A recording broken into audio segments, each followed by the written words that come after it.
Good morning. അപ്പോൾ ഇന്ന് നമ്മുടെ മൂന്നാമത്തെ ദിവസം. നമ്മളിന്ന് പോകുന്നത് ഒരു ട്രക്കിങ്ങിനാണ് കേട്ടോ.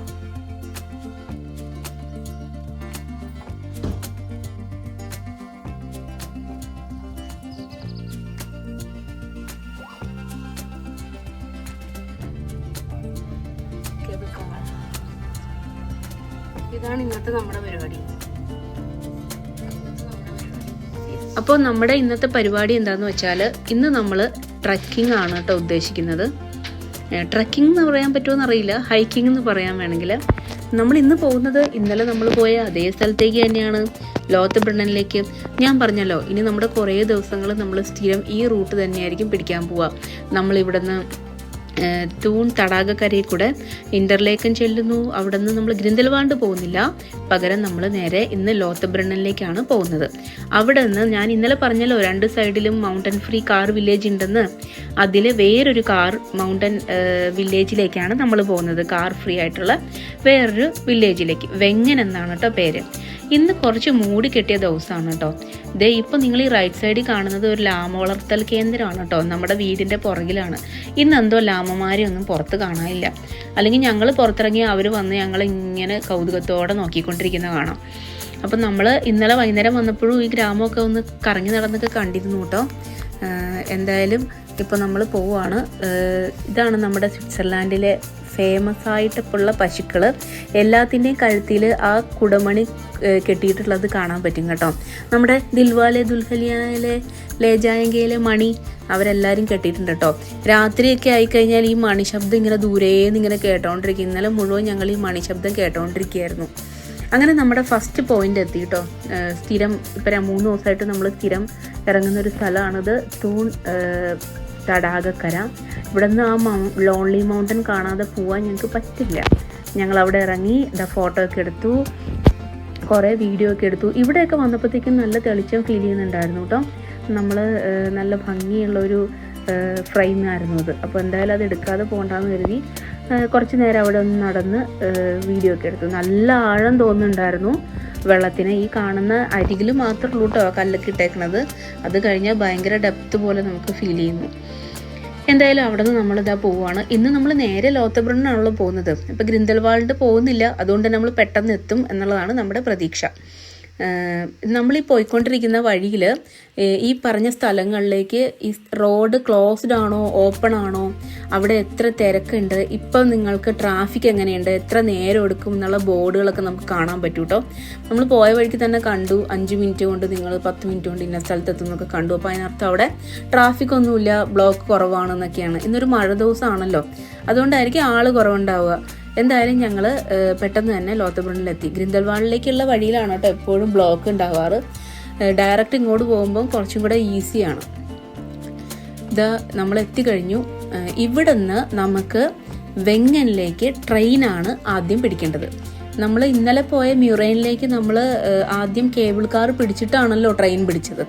പക്ഷെ ഇതങ്ങനെയല്ല, അതിൻ്റെ നേരെ ഓപ്പോസിറ്റ് സൈഡുള്ള മലകളുടെ മുകളിലേക്കാണ് നമുക്ക് പോകേണ്ടത്. അപ്പോൾ നമ്മൾ നേരെ പോയിട്ട് ടിക്കറ്റ് എടുത്തു.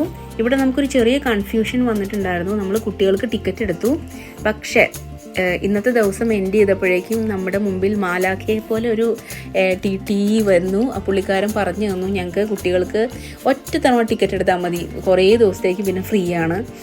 എത്ര ദിവസമാണെന്ന് ഞാനിപ്പോൾ മറന്നുപോയി, ഞാനത് മെൻഷൻ ചെയ്യാം കേട്ടോ. അപ്പോൾ നമുക്ക് എന്നിട്ട് ഈ പൈസ അവർ റീഫണ്ടും ചെയ്തിട്ടുണ്ടായിരുന്നു. അപ്പോൾ നമ്മളവിടെ ഇതാ വെയിറ്റ് ചെയ്യാണ്. ഇപ്പോൾ പോയിട്ട് വന്നുകൊണ്ടിരിക്കുന്ന ട്രെയിനാണ്. ഇന്നലത്തെ വീഡിയോ കണ്ടവർക്ക് അറിയാം, ഈ ട്രെയിൻ ഇങ്ങനെ കിതച്ച് അപ്പുറത്തെ സൈഡിലേക്ക് പോകുന്നത് നമ്മൾ മ്യൂറൈൻ്റെ മോളിൽ നിന്ന് കണ്ടിട്ടുണ്ടായിരുന്നു. ഇപ്പോഴാണ് മനസ്സിലായത് ഈ ട്രെയിൻ എങ്ങോട്ടാ പോകണത് എന്ന്. ഞങ്ങൾ ഇന്നലെ അവിടെ നിന്ന് വണ്ടർ അടിച്ചിരുന്നു ഈ ട്രെയിൻ എങ്ങോട്ടാ പോകുന്നുണ്ടാവുകയെന്ന്. അപ്പോൾ ഇതാ വെങ്ങനിൽ നിന്ന് ആളുകളെ കൊണ്ടുവന്ന ട്രെയിനാണത്. നമ്മളിത് ഇത് കയറി വെങ്ങനിലേക്ക് ഇപ്പോൾ പോവുകയാണ്. ഷട്ടിൽ പോലെയാണത് വർക്ക് ചെയ്യണേന്ന് തോന്നുന്നു കേട്ടോ. പോകുന്നു വരുന്നു അങ്ങനെ. അപ്പോൾ നമ്മളിതാ പോയിക്കൊണ്ടിരിക്കുമ്പോൾ തിരിഞ്ഞു നോക്കുകയാണെങ്കിൽ ലോത്തബ്രണ്ണൻ വാലി കാണാം കേട്ടോ. അപ്പോൾ നിങ്ങൾ മനസ്സിലാക്കേണ്ടത്, ഈ വെങ്ങൻ എന്ന് പറയുന്ന സ്ഥലത്തിൻ്റെ ഒരു സൈഡിൽ ലോത്തബ്രണ്ണൻ വാലി ആണെങ്കിൽ മറ്റേ സൈഡിൽ ഗ്രിന്ദൽവാൾഡ് ആണ്. അപ്പോൾ ഈ ലോത്തബ്രണ്ണനിൽ നിന്ന് ട്രെയിനിൽ വരുന്നത് പോലെ തന്നെ ഗ്രിന്ദൽവാൾഡിൽ നിന്ന് കേബിൾ കാറിനും നിങ്ങൾക്ക് ഇങ്ങോട്ട് വരാം. പക്ഷെ നമ്മളെന്തായത് ചൂസ് ചെയ്തതെന്ന് വെച്ചാൽ നമുക്ക് പൈസയുടെ കണക്ക് നോക്കിയിട്ടാണ് നമ്മൾ ഇത് ചൂസ് ചെയ്യുന്നത്. പിന്നെ കേബിൾ കാർ എനിക്ക് പേടിയും ആയതുകൊണ്ടാണ്. കാരണം ഓരോ കേബിൾ കാർ എല്ലാം ഓപ്പറേറ്റ് ചെയ്യുന്നത് സെപ്പറേറ്റ് ആളുകളാണ്. അപ്പോൾ ഒരൊറ്റ പാസ് എന്നുള്ളതില്ല, ഓരോ തവണയും നമ്മൾ വേറെ വേറെ എടുക്കണം. ഇത് നമുക്ക് താഴേന്ന് എടുത്തിരിക്കുന്ന ഒറ്റ പാസ് കൊണ്ട് നമുക്ക് അങ്ങറ്റം ഞങ്ങൾ ഇതും കഴിഞ്ഞ് മുകളിലേക്ക് പോകാൻ ഉദ്ദേശിച്ചിട്ടുണ്ട്. അപ്പോൾ നമുക്ക് പോകാൻ പറ്റും. അപ്പോൾ അതുകൊണ്ടാണ് ഞങ്ങൾ ഈ സൈഡിൽ നിന്ന് ഈ കോഗ് റെയിൽവേ അഥവാ മൗണ്ടൻ റെയിൽവേ ചൂസ് ചെയ്തത്. ചെരിഞ്ഞ് പോകുന്ന റെയിൽവേക്ക് പറയുന്ന പേരാണല്ലോ കോഗ് റെയിൽവേ. അപ്പോൾ നമ്മളിതാ ഈ പോസ്റ്റ് കാർഡ് അല്ലെങ്കിൽ ഈ പോസ്റ്റ് കാർഡ് പോലെ ഇരിക്കുന്ന ഒരു ഗ്രാമത്തിലേക്കാണ് വന്ന് കയറിയത്. വെങ്ങൻ എന്നാണ് ഈ ഗ്രാമത്തിൻ്റെ പേര്. ഇതും മ്യുറൈൻ പോലെ തന്നെ ഒരു കാർ ഫ്രീ വില്ലേജാണ്. ഇവിടെ നിന്ന് നോക്കിയാൽ ഇത് ശരിക്കും ജുങ്ഫ്രൂവിൻ്റെ നേരെ താഴെ കിടക്കുന്ന ജുങ്ഫ്രൂ മലയുടെ നേരെ താഴെ കിടക്കുന്ന വില്ലേജാണെന്ന് പറയാം വെങ്ങൻ. അപ്പോൾ ഇതിൻ്റെ മറ്റ് 2 മലകളും കൂടെ, അതായത് മോങ്കും ഈഗറും കൂടെ നമുക്ക് ഇവിടെ നിന്ന് കാണാമെങ്കിലും മറ്റേ നമ്മൾ ഇന്നലെ പോയ മ്യുറൈനിന്ന് കാണുന്ന അത്ര ഭംഗിയായിട്ട് ഫേസ് ചെയ്ത് ഈ 3 മലകളും കൂടെ നമുക്കിവിടെ കാണാൻ പറ്റില്ല. അത് കാണണമെങ്കിൽ നമ്മൾ ഒരു സ്റ്റെപ്പും കൂടെ ഇവിടെ നിന്ന് മുകളിലേക്ക് കയറണം. ഇവിടുന്ന് മുകളിലേക്ക് കയറുന്ന ആ സ്ഥലത്തിൻ്റെ പേരാണ് മാൻലിച്ചൻ എന്ന് പറയുന്നത്. അപ്പോൾ മാൻലിച്ചനിലേക്ക് ഇവിടെ നമുക്ക് കേബിൾ കാറിൽ വേണം പോകാനായിട്ട്. നമ്മുടെ ഇന്നത്തെ ലക്ഷ്യം മാൻലിച്ചനും കൂടെയാണ്. എന്തായാലും നമ്മൾ ആദ്യം വെങ്ങൻ എന്തായാലും ഒന്ന് കറങ്ങി നടന്ന് കാണാമെന്ന് വിചാരിച്ചു. മഴ പെയ്ത് കിടക്കുന്നതുകൊണ്ട് തന്നെ ഒരു പ്രത്യേക ഭംഗിയായിരുന്നു. നമ്മൾ അവിടെ എല്ലാം നടന്ന് കണ്ടു. മ്യുറൈൻ പോലെയേ അല്ല കേട്ടോ, കംപ്ലീറ്റ്ലി ഡിഫറെൻ്റ് ആയിരുന്നു. നമ്മുടെ കെട്ടിടങ്ങൾ, ഈ മരം കൊണ്ടുണ്ടാക്കിയിരിക്കുന്ന കെട്ടിടങ്ങൾ ഉണ്ടാക്കിയിരിക്കുന്നതും വഴികളും എല്ലാം ലോത്തബ്രുണ്ണൻ പോലെ തന്നെയാണ് ഇവിടെ ഇരിക്കുന്നത്. ഞാൻ പറഞ്ഞല്ലോ, മ്യുറൈൻ കംപ്ലീറ്റ്ലി ഡിഫറെൻ്റ് ആയിരുന്നു. അതുപോലെ അത്രയും പൂക്കളൊന്നും ഇവിടെ ഉണ്ടെന്ന് പറയാൻ പറ്റില്ല. പിന്നെ പ്രധാനപ്പെട്ട കാര്യം എന്താണെന്ന് വെച്ചാൽ ഇതൊരു ഹോം സ്റ്റേകളും റിസോർട്ടും ഹോട്ടൽസും ഒക്കെയുള്ള ആളുകൾ സ്റ്റേ ചെയ്യുന്ന ഒരു വില്ലേജാണ്. മ്യുറൈൻ അവിടുത്തെ ലോക്കൽസ് താമസിക്കുന്ന ഒരു സ്ഥലമാണ്. ഇത് കൂടുതലും ടൂറിസ്റ്റുകൾക്ക് വേണ്ടിയുള്ളതാണ്. കാരണം ഇങ്ങോട്ട് ട്രെയിൻ ഉണ്ട്, വരാൻ ഈസിയാണ്. അതുകൊണ്ട് തന്നെ ഇവിടെ ആളുകൾ ഇവിടെ സ്റ്റേ ചെയ്തുകൊണ്ട് ഗ്രിൻഡൽവാൾഡും ലോത്തർബണ്ണനും ഒക്കെ കാണാൻ പോകുന്നത് വളരെ സാധാരണമായിട്ടുള്ള കാര്യമാണ്. അപ്പോൾ നമുക്കിവിടെ ലോക്കൽസ്, ഇവിടെ താമസിക്കുന്ന ആളുകളെ കാണാൻ പറ്റുന്നതിനേക്കാൾ കൂടുതൽ ടൂറിസ്റ്റുകളാണ് കേട്ടോ ഇവിടെ. ഇവിടെ ഒരു ചെറിയ പള്ളിയൊക്കെ ഉണ്ടായിരുന്നു. നമ്മൾ എന്തായാലും ഇവിടെ വരെ വന്നപ്പോൾ നമ്മൾ ആ പള്ളി ഒന്ന് പോയി കണ്ടു. അതിൻ്റെ അപ്പുറത്ത് നിന്ന് ഭയങ്കര ഒരു അടിപൊളി വ്യൂ പോയിന്റ് ഉണ്ട്. അപ്പോൾ അതും പോയി ഒന്ന് കാണാമെന്ന് വിചാരിച്ചു. അവിടെ ഇങ്ങനെ കംപ്ലീറ്റ് ആയിട്ട് എഴുതി വെച്ചിട്ടുണ്ട്, നിങ്ങൾ ഇവിടെ നിന്ന് നോക്കുമ്പോൾ ഏതൊക്കെ മലകളാണ് കാണുകയെന്ന്. അവിടെ ഒരു വലിയ ബോർഡ് പോലെ താഴെ എഴുതി വെച്ചിട്ടുണ്ട്. അപ്പോൾ ഞങ്ങൾ അവിടെ നിന്ന് നോക്കി നിങ്ങൾ ഇവിടെ നിന്ന് കാണുന്ന കാഴ്ചകൾ എന്തൊക്കെയാണ്, ഏതൊക്കെ മലയാണെന്ന് ഐഡൻറ്റിഫൈ ചെയ്യാൻ ശ്രമിച്ചുകൊണ്ടിരിക്കുകയായിരുന്നു. അങ്ങനെ കുറേ സമയം പോയി. എന്തായാലും നമുക്ക് അവിടെ നിന്ന് ലോത്തബ്രുണ്ണൻ വെള്ളച്ചാട്ടം നല്ല അസലായിട്ട് കണ്ടു. കുറേ ഫോട്ടോയും എടുത്തു. മലകളൊന്നും അത്രയ്ക്ക് കാര്യമായിട്ട് മനസ്സിലായില്ലെങ്കിലും ഏതാണ്ടൊക്കെ നമ്മുടെ ചുറ്റിനും ഉണ്ടെന്ന് നമുക്ക് മനസ്സിലായി കേട്ടോ. അപ്പോൾ ഇനി നമ്മൾ വെയിറ്റ് ചെയ്ത് എന്തിനാണെന്ന് അറിയാമോ? നമുക്ക് നെക്സ്റ്റ് മാൻലിച്ചനിലേക്കുള്ള കേബിൾ കാറിൻ്റെ ടൈം ആയിട്ടില്ല. അതിന് വേണ്ടിയാണ് നമ്മൾ വെയിറ്റ് ചെയ്യുന്നത്. അപ്പോൾ അതുവരെ നമുക്ക് വെങ്ങനിൽ സ്പെൻഡ് ചെയ്തേ പറ്റുള്ളൂ. കുഞ്ഞു ഗ്രാമങ്ങളായതുകൊണ്ട് ഭയങ്കര ഈസിയാണ്, പെട്ടെന്ന് കണ്ടു കഴിഞ്ഞു. അങ്ങനെ അതെല്ലാം കണ്ട് നമ്മളിതാ മാൻലിച്ചനിലേക്കുള്ള ടൈമായി. നമ്മൾ അതിൽ കയറാൻ പോകണം. ഇതാ മോൾ ഭാഗത്ത് എന്താ സംഭവം എന്ന് അറിയോ? ബാൽക്കണിയാണ് കാണുന്നത്. ആ സ്പൈറലായിട്ടുള്ള കോവണി കൂടെ കയറി കഴിഞ്ഞാൽ നിങ്ങൾക്ക് ഓപ്പൺ ബാൽക്കണിയിൽ കയറാം. അവിടെ നിൽക്കുന്ന ആളെ ഞങ്ങളോട് പറഞ്ഞുകൊണ്ടിരിക്കുകയായിരുന്നു കയറിപ്പോവാൻ മുകളിലേക്ക്. നമുക്ക് ഇതിനകത്ത് നിൽക്കാനുള്ള പാടെന്താണെന്ന് നമുക്കേ അറിയുള്ളൂ. അപ്പം ഇനി അതിൻ്റെ മുകളിൽ പോയിരുന്ന് കാണാൻ പറ്റുമോ? നമ്മൾ ഏകദേശം ലോത്തബ്രുണ്ണൻ വാലിയിൽ നിന്ന് 400 മീറ്റർ മുകളിലാണ് ഈ വെങ്ങൻ തന്നെ കിടക്കുന്നത്. ഇവിടെ നിന്ന് നമ്മൾ ഏകദേശം 10 മിനിറ്റാണ് കേബിൾ കാറിൽ മുകളിലേക്ക് പോകുന്നത്. നമ്മൾ ഓൾമോസ്റ്റ് 2300 മീറ്ററോളം മുകളിലേക്ക് എത്തും. അപ്പോൾ എന്ത് ഹൈറ്റ് ആണെന്ന് ആലോചിച്ച് നോക്കുകയെ. ഞാൻ ഹൃദയം കൈക്ക് പിടിച്ചാണ് ആ കേബിൾ കാറിൽ മുകളിലേക്ക് പോയത്. മുകളിൽ ചെന്ന് കഴിഞ്ഞാൽ മാൻലിച്ചൻ ഇതാണ്. അപ്പോൾ ഇതിൻ്റെ ഹൈറ്റിനെ പറ്റി നിങ്ങൾക്ക് ഏകദേശം ഐഡിയ കിട്ടാൻ ഞാൻ ഒരു കാര്യം കൂടെ പറയാം.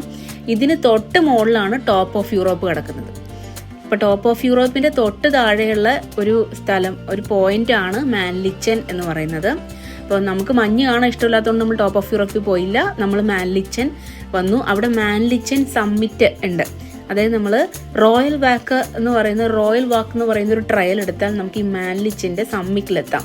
അപ്പോൾ അതാണ് നമ്മുടെ ഇപ്പോഴത്തെ ഫസ്റ്റ് പ്ലാൻ നമ്മളിപ്പോൾ ഇവിടെ ചെയ്യാൻ പോകുന്നത്. അപ്പോൾ ഒരു 20-25 മിനിറ്റ് മാത്രം നടക്കേണ്ടുന്ന ഒരു ചെറുതായിട്ടൊരു കയറ്റമുള്ള ഒരു ട്രയലാണ് കേട്ടോ ഈ റോയൽ വാക്ക് എന്ന് പറയുന്നത്.